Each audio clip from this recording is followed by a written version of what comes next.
You could hear it, the noise.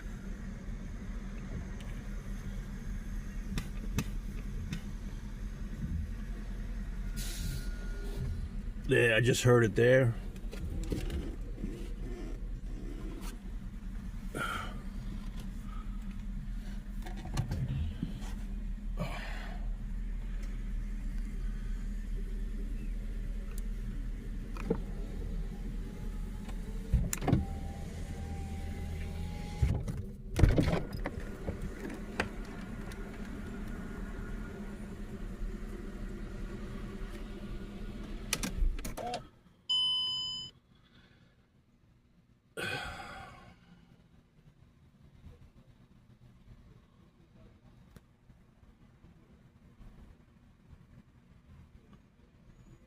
Before it did it like 4 times in a row. Psh, psh.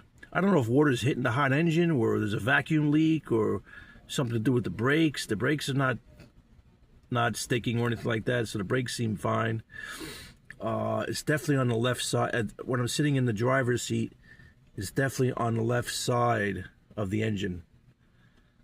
All right.